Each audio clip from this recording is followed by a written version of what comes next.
I've had my BMW i8 for about 4 months now, and I love the car a lot, genuinely. But there are still a few things that I really dislike about it.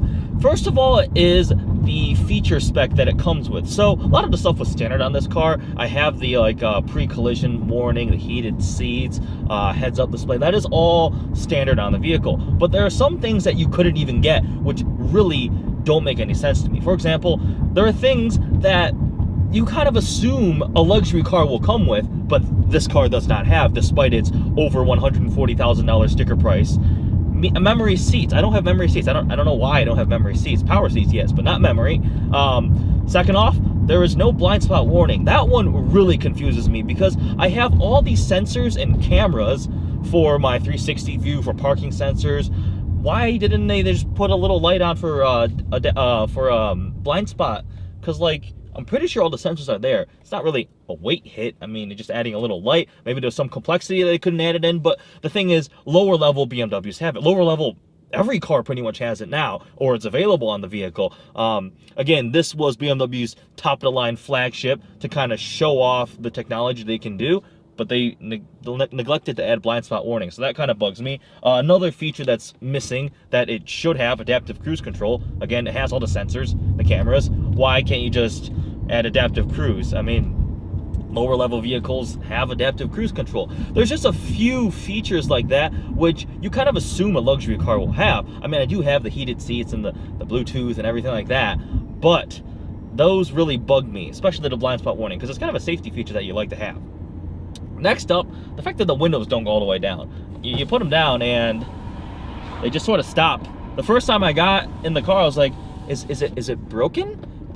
Is something wrong with the where the runner is set, so it's offset? Now, apparently the doors were not large enough to put the entire window down, which I guess something to do with the way they designed it and the way the doors open and how it's a carbon. I don't know, but it's kind of annoying because then you can't put your arm out like that, which I don't really usually do, but it would be nice for the window to go all the way down. Next up is the interior. When I first got in this car, I wasn't amazed. I was not blown away by the interior as I was by the exterior. So given the exterior styling, how exotic and crazy it looks, you expect the interior to have some fancy design and really cool exotic materials, showcasing how it's so modern and has such cool technology in it. But no, it's actually kind of bland. It's not that it's not nice. The material quality is great. It's nice leather.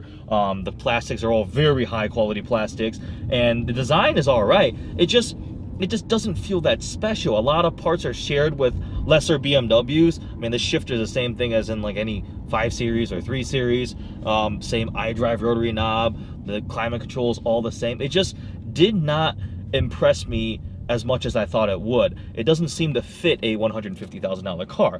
And that kind of leads to the next gripe. So with this vehicle, the option specs were, there are 2 no-cost wheel options, 20-inch wheels. There were paint options, and then there are what BMW called worlds, different world levels. So you're used to where you can spec different colors. I want black leather, I want brown leather, I want tan leather. In this car, you kind of had to bundle it into these stupid worlds that cost between like $2,000, $3,000, and like $10,000. So my car is actually a base vehicle. It is the, I think it's called Giga World, and I mean, it's got leather mostly.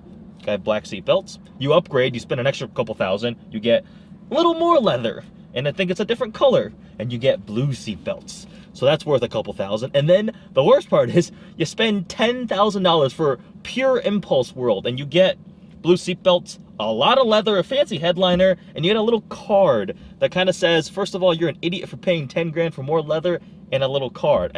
It didn't really make sense to me, the interior pricing levels that BMW came out with, the packages. I do think, look at the i3, for example, the interior is all crazy. It's like this crazy wood dash thing. The design feels a lot more exotic than what the i8 feels like. Now, that's not to say it's the worst thing in the world. It's comfortable, it's usable, practical. I mean, everything's gonna work great, and it's what I need, but it just doesn't blow me away like the rest of the car does. Something else I don't like is when this car came out, BMW was claiming 22 miles of pure electric range, which is based off one of the European cycles, so it is calculated differently. But it kind of set the expectations that when I get this car, I'd have 22 miles of pure electric range every time I plug it in and charge it up. But you don't get anywhere close to that. No owner is really do. Everybody was complaining. It's like, hey, how come I'm only seeing 17, 19 at the max? I think the highest I've seen is 19. That was after a great long period of driving very fuel efficiently and boring, because it readjusts based on how you've been driving. I honestly don't treat this as a pure electric vehicle. It's not the intent, which doesn't make sense when people always compare this to a Tesla. You should have bought a Tesla.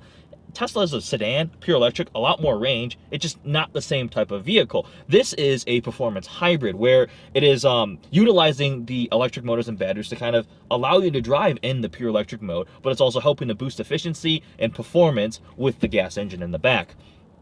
I honestly don't really plug this in unless I'm leaving it in my garage overnight, in which case I know when I come in the morning I'll have the full range. It'll be nice, because when I'm out driving I just put it into the sport mode, and after about like 15 miles of nice driving, it boosts electric range back up to full, so I can drive back in pure electric mode.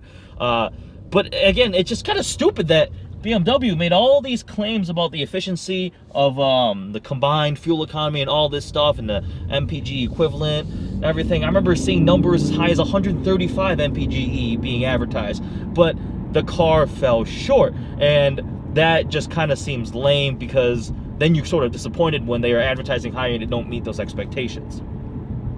The last one is an issue sometimes when I'm in regular comfort mode. So again, as I said previously, it automatically cycles between pure electric mode and having the gas engine kick in. And you give it some gas and it starts off in pure electric mode, which is not fast. I mean, it's front wheel drive, 2 electric motors, essentially the i3 setup. Actually, they detuned a little bit, but it's not a quick car in pure electric mode.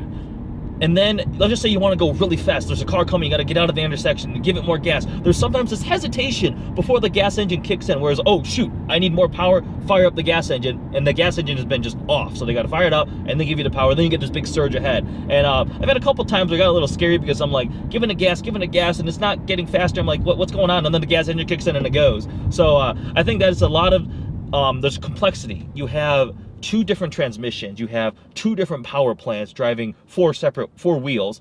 I mean, that's a lot of computer complexity, drivetrain complexity, and that's difficult to program and control. So I think that's something that still needs to be worked on, because it's not as smooth or perfect, but you can solve it just putting it in sport mode, and you get full bore acceleration at all times, and that solves the problem entirely. So I hope you guys enjoy this video. It's kind of just talking about some of the things I've learned to kind of, I don't want to say hate, I don't quite hate it, but as I dislike it.